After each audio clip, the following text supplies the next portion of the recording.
کتابوں میں ایک واقعہ لکھا ہے، ایک دولت مند انسان تھا، اس نے ایک بہت خوبصورت لڑکی سے شادی کی، محل نما مکان تھا، کھانا کھا رہا تھا بیوی کے ساتھ بیٹھا ہوا، دروازے پہ کسی فقیر نے آواز لگائی۔ اس کی بیوی نیک عورت تھی، اس کی عادت تھی کہ دروازے پہ جب بھی کوئی فقیر مانگنے آتا وہ اس کو ضرور کچھ نہ کچھ دیتی تھی۔ تو جب اس نے صدا لگائی تو بیوی نے پوچھا کہ آپ اجازت دیں تو میں ایک روٹی فقیر کو دے آتی ہوں۔ کہا ٹھیک ہے۔ اب وہ دینے گئی تو 1 منٹ 2 منٹ لگ ہی جاتے ہیں۔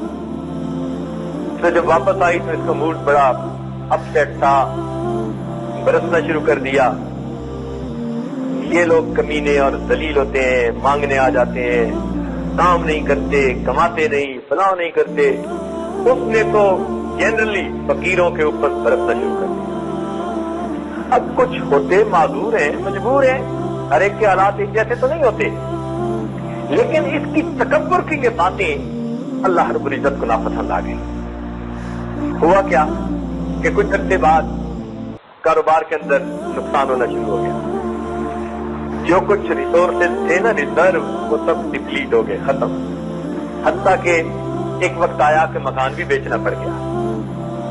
پھر ایک وہ وقت آیا کہ یہ اپنی بیوی کو بھی سپورٹ نہیں کر سکتا تھا، بیوی کو بھی کہا کہ میری طرف سے طلاق ہے، تو اپنے ماں باپ کے گھر جا۔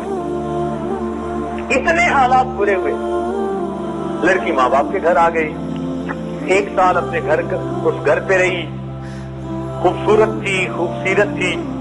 1 سال کے بعد پھر اس کے رشتے کا پیغام آیا، ماں باپ نے رشتہ کر دیا۔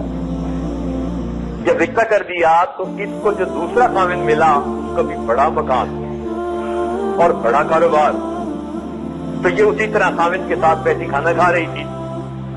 اللہ تعالیٰ کی شان کے دروازے پہ کسی فقیر نے صدا لگائی، اللہ کے نام سے دو۔ اس کی چونکہ عادت تھی کہ یہ دیا کرتی تھی ضرور اللہ تعالیٰ کے نام پہ، اس نے پھر کہا جی میں دے آؤں، اس نے کہا دے آؤ۔ یہ کہیں دینے کے لیے جب اس نے دروازہ کھولا اور فقیر کو روٹی دینے لگی تو اس نے چیخ ماری، تو خاوند بھاگا، جب قریب گیا تو دیکھا کہ اس پر تو عجیب سی کیفیت ہے، رنگ پیلا۔ پوچھا خدا کی بندی کیا ہوا؟ کہنے لگی کہ جب اس فقیر کو میں روٹی دینے لگی تو میں نے دیکھا کہ یہ فقیر وہی تھا جو میرا پہلا خاوند تھا، میرے دروازے پہ بھیک مانگ رہا تھا۔ اس نے کہا اچھا تم نے مجھے پہچانا کہ میں کون ہوں؟ اس نے کہا تم کون ہو؟ کہنے لگا یاد کرو ایک وقت تھا جب تم روٹی دینے آئی تھی اور میں تمہارے دروازے پہ بھیک مانگنے کے لیے کھڑا تھا۔ اللہ رب العزت نے اس کے تکبر کے بول کے بدلے اس کا محل، اس کی بیوی، اس کی ساری کچھ اس کے فقیر کو دے دیا، اور وہ بندہ جو تکبر کی باتیں کرتا تھا اس کو فقیر بنا کر اس کے دروازے پر کھڑا کر دیا۔ تو ہم اپنی اوقات نہ بھولیں، سمجھے؟ کسی کو تانا نہ دیں، کسی کو آر نہ دلائیں۔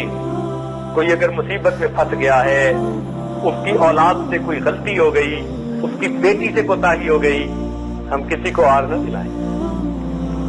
ہمارے ساتھ بھی یہی معاملہ پیش آتا ہے، کسی کی پبلک انسلٹ ہو چکی ہے، ہم خوش نہ ہو، ہمارے ساتھ بھی یہ معاملہ پیش آتا ہے۔